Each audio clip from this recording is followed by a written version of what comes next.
Terus selanjutnya ya, setelah kejadian persekusi itu selesai dan anak saya dibawa kabur itu ya sebelumnya itu ada falsetto. Indah tuh kok nenggone mak ae gitu kan. Itu pernyataan Bambang waktu itu seperti itu.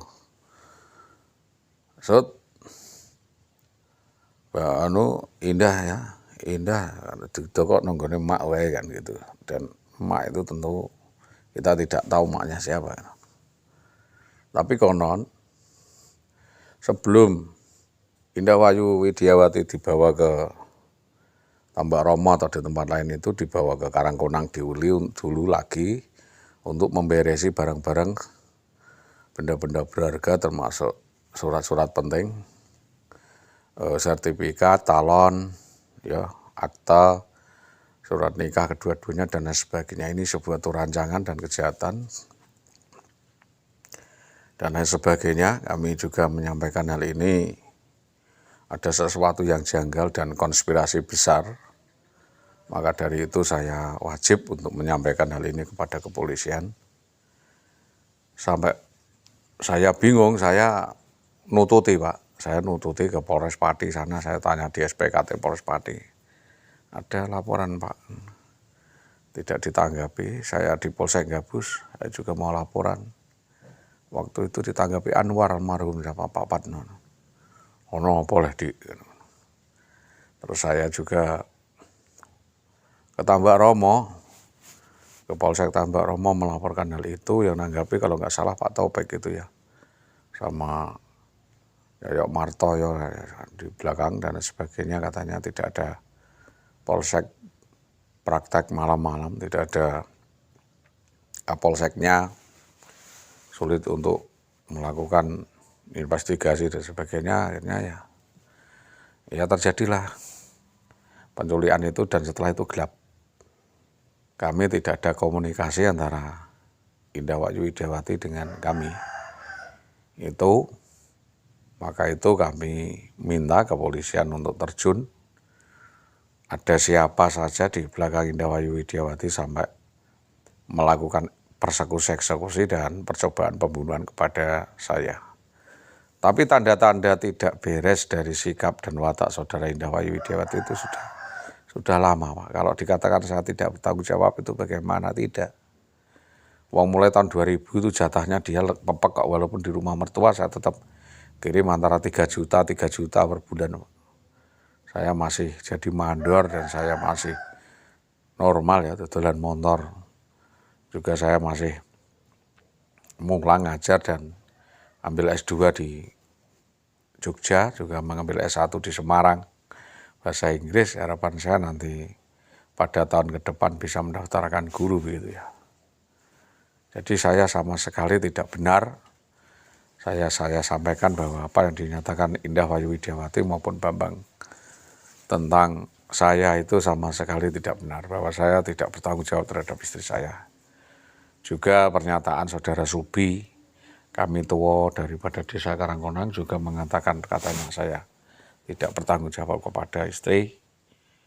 Lalu memang istri saya minggat, tanggung jawab dia begitu. Jadi saya mohon kasus ini dikembangkan oleh kepolisian sejauh mana dan diarahkan kemana kasus ini sampai berlarut-larut sampai 13 tahun seperti ini. Juga saya minta denda perkara terkait dengan penculikan anak saya dan nasib anak saya. Itu yang tentunya menjadi perhatian publik. Saya sampai sekarang kecewa, saya masih bingung. Ya, masih gumun jembleng Pak. Peristiwa kok besarnya seperti ini, siapa otak dan dalangnya, siapa yang terlibat. Menurut saya kok kasus ini jauh hari dirancang oleh Indah Wayu Widiawati sebelum kawin Pak. Dalam perkawinan itu yang dibahas harta benda, kekayaan, gengsi, prestis. Tidak lain, bukan itu toh. Dan menghinakan saya terus. Maka dari itu ya, pernah juga melemahkan saya dan memberi racun kepada saya. Sampai saya lumpuh dan ginjal sampai tidak bisa bergerak, itu pernah. Dia juga tidak merawat saya. Jadi fenomena bahwa saudara IWW itu punya kelainan ya, punya tanda-tanda kelainan apa ya, psikopat mungkin Pak, atau psikopat atau semacam ya kleptomania, suka memanipulasi, menipu daya dan ingkar janji. Itu banyak dilakukannya, tentunya saya ini sudah melaporkan di beberapa polsek, baik di Polsek Kunduran, Blora, di mana-mana. Kalau kita suruh membuktikan seluruh perbuatan IWW tentunya kita sangat sulit karena ini sifatnya adalah sebuah keterangan konspirasi dan saya memberikan keterangan ini kepada Polresta Pati untuk menjadi catatan kriminal. Jika nanti ada sesuatu atau ditemukan sesuatu yang janggal yang dilakukan IWW ya kerekep langsung dikecrek gitu saja dan proses hukum bisa dijalankan. Tapi yang jelas memang saudara IWW ini suka berzina ya, suka berzina dan berhubungan ilegal atau mesum asusila dengan laki-laki lain di luaran, berganti-ganti pasangan dan meremehkan fungsi kontrol ya sebagai keluarga. Jadi saya betul-betul menyampaikan ini untuk menjadi bahan koordinasi dengan Dinas Pendidikan. Apakah ini kondite PNS seperti ini pantas untuk dipertahankan atau bisa dipecat atau diberhentikan dengan tidak hormat dari PNS. Karena kan tinggal pembuktiannya. Kalau pembuktiannya tidak mampu ya jadi pembicaraan saja. Jadi nota saja. Jadi catatan atau dan lain sebagainya. Kembali ke latar belakang IWW, tentu latar belakangnya cuma ya SMA gitu, tapi SMA pas kecantikan atau SMKK gitu. Lalu di sini kita sekolahkan lagi di D2 PGSD sambil wiyata kecil-kecilan, terus S1 PGSD SD ya. Lalu ikut ujian PNS itu dan kebetulan diterima dan masuk, dan setelah diterima itu berubah perangai gitu.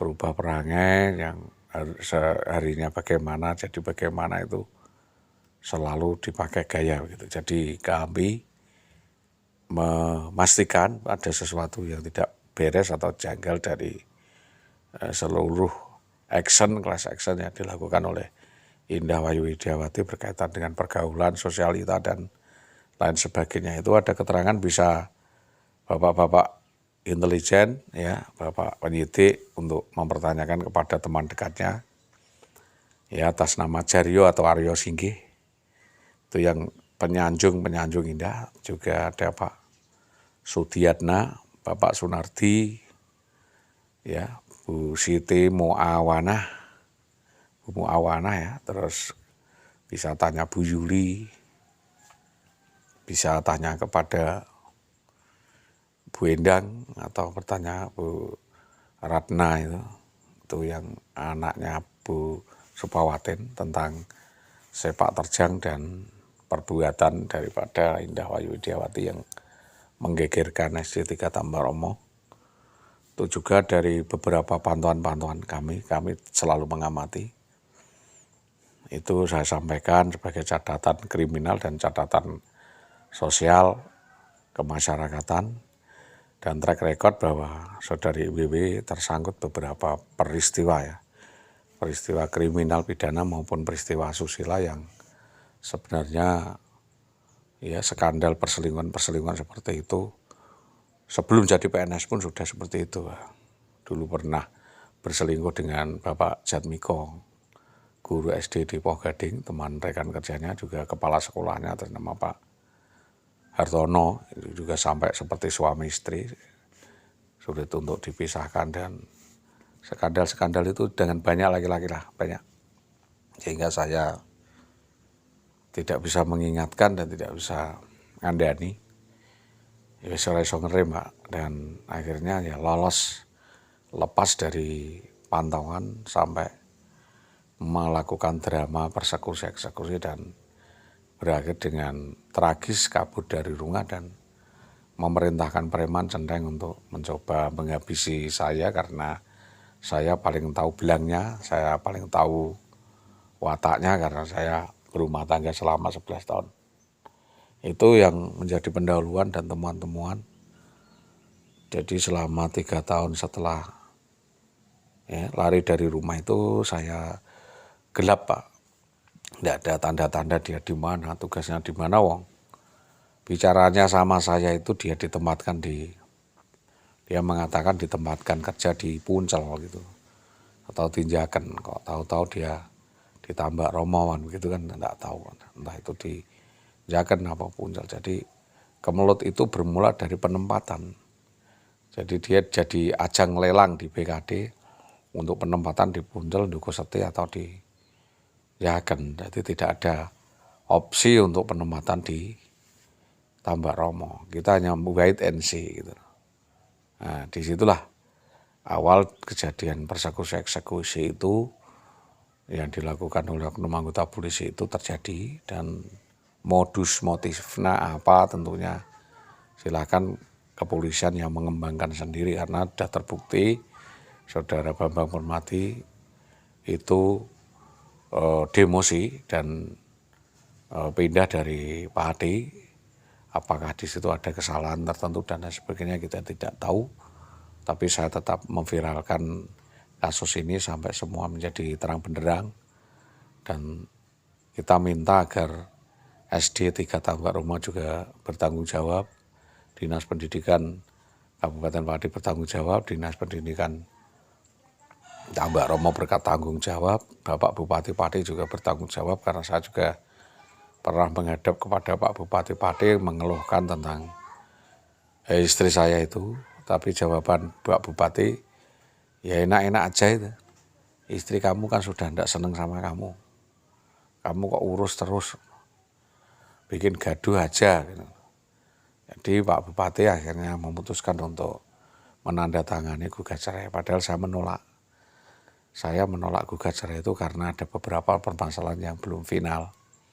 Yaitu verjaring lainnya atau laporan-laporan tindak pidana kriminal lainnya, penipuan-penipuan dan penguasaan harta benda orang lain yang diduga dilakukan oleh Indah Wayu Widiawati, dan tentunya beberapa hal yang menyangkut permasalahan itu kami tetap berhati-hati ya, dan menyayangkan pengakuan-pengakuan atau setting-settingan atau apa yang sebenarnya orang itu tidak tahu permasalahannya tapi nimbrung dan ikut-ikutan. Seperti ada orang namanya Widu Susanti yang ngata-ngatain saya wong ora waras dan sebagainya, ya suruh buktikan saya itu orang waras beneran apa tidak. Jadinya saya tersinggung di situ ya. Ada apa pada kaitan dengan kasus ini atau tidak. Nah itu saya minta saksi seperti Mafuah Suciati, ya, kedekatannya, terus Sunarto SPD, Dahlan Istanto, Supawatin. Ya intinya kepala-kepala sekolah di SD 3 Tambak Romo itu dimintai keterangan semua, termasuk bendara Bapak Jaswati dan Ibu Sukawati Suudi akan keterangan-keterangan lainnya. Saya bukannya kok keberatan Saudara IWW menggugat cerai, saya hanya minta apa yang saya keluarkan itu dikembalikan. Dana-dana yang saya pakai spot untuk menjadikan dia PNS itu dibayar gitu. Karena semua dari dana talangan atau utang yang tentunya saya yang harus menanggung. Padahal saya tidak menikmati nongkone, Pak. Jadi saya tidak tahu rasanya jadi istri atau suami seorang PNS, tapi Saudara Indah dengan seenaknya menikmati dari hasil jeripayah kami. Ini dari hati yang paling dalam, tidak ada seorang yang sukses tanpa ada yang mendampingi atau mensupport belakangnya. Saya mensupport saja. Bahkan dia melakukan hal-hal seperti itu, ya saya biarkan kalau memang teman-temannya mensupport dan tidak mengingatkan tentunya. Ya biar dia panen dengan perkaranya sendiri. Itu sementara yang kami sampaikan sebagai data tambahan, ya, data tambahan tentang sikap dan jejak, rekam jejak Saudara Indah Widiawati berkaitan dengan aksi persekusi, eksekusi, penculikan, perampasan yang dilakukan oknum anggota Polres Pati atas nama Bribka Bambang Permadi sebagaimana yang saya sampaikan. Saya tidak pernah menghindar dari klarifikasi, hanya setidaknya kepolisian mengakomodir seluruh laporan saya melalui medsos, karena itu memang kejadian beneran. Kalau memang itu tidak berarti hoak, kalau tidak hoak itu saya tersangkanya. Saya merekam diri saya sendiri pakai HP jelek.